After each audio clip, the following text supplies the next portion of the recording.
Well, Hawaii is a very unique place, and we're also very lucky to live here. That's why every month we're visiting a different neighborhood to find out what makes each so unique. And in this morning's Welcome Home segment, we go to an area that has a tremendous amount of pride. Let's rejoin McKenna now, live in Waianae. Good morning to you, McKenna.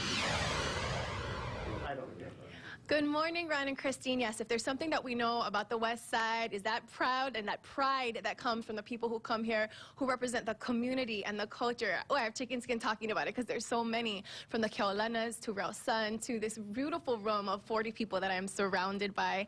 We're going to talk about now the Waianae Coast Hall of Fame and how it came to be with Lance Ray. Good morning. You helped us so much. By the way, we have to give a shout out to Lance because he was all day yesterday on KHON. I was the executive elf over at KHON for the La Lima telethon. The last thing you expected was come to Waianae Coast and find me here, right? Right. And now this room has so much mana in it. I am just completely filled with chicken skin. It's crazy. Tell me how this thing came to be. Well, in 2013, Alexander Baldwin purchased Waianae Mall, and my PR from TLC PR came in to look at how we could reconnect with the community, to get the community back into the shopping center. So in our research, we discovered the shopping center was turning 40 years old in 2015. 40. I'm 40 years old. So I thought, well, instead of doing a 40% discount and having 40 stores doing stuff, let's celebrate 40 people on the Waianae Coast. And as I was doing my research, I realized in addition to sports heroes and entertainers, there were lots of other people in the community that made a big, big difference. So I reached out to the Rotary Club, the Hawaiian Civics Clubs.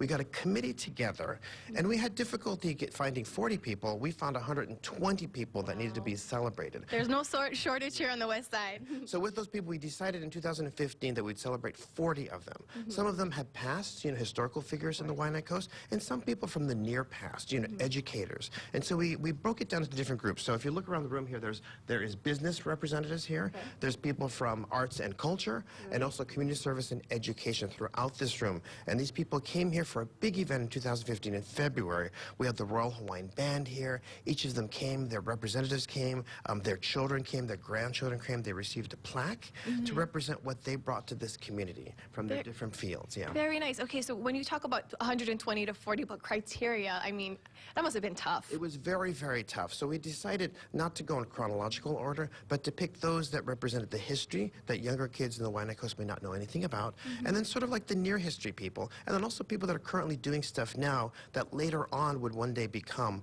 an honoree. Yeah. Of course. Now, very big in the community as well. Look at this, media, business. Good morning to you. Let me get your name. What's your name? Don Arakaki. Don, okay. Can you say someone behind you? Let's see someone to pick out that we can share with the viewers at home. Who's honored here? My favorite is on this side. Okay, we can run if you're quick. It's morning live TV, but we can do it if you want to show us real quick at home. Who is it? Who do you want to share?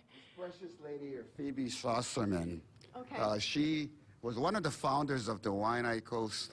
It's the Waianae Military Civilian Advisory Council back in the 70s.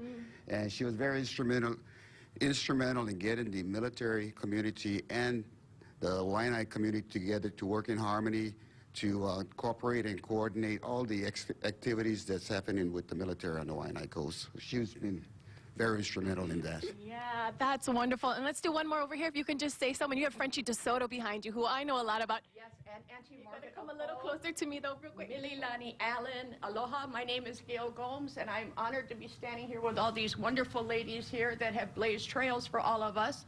We have Auntie Margaret Apo, Auntie Frenchie DeSoto, Abigail Pilila Al, as so well. Many. Yeah, Kaupena Wong, Raymond Connie. Oh, I can't. You got to come closer to me. Sorry. Okay.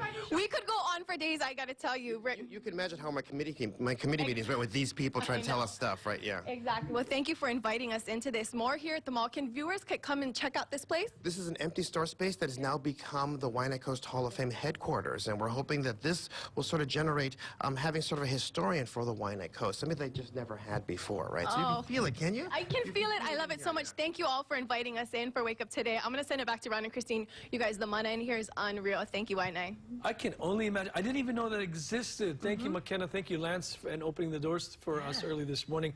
So many wonderful people that made history in Waianae. Not enough time for one segment. Gosh, I could just name a few. Max Holloway right now, Yancy Maderas, Fiamalo Penitani, the Keolanas, Real Sun. I mean, the list goes on and on. And this is sports people. That's not even talking about people who made an impact on community. Exactly. Like the DeSotos. Gosh. What a great tribute to the people there in Waianae. Well done.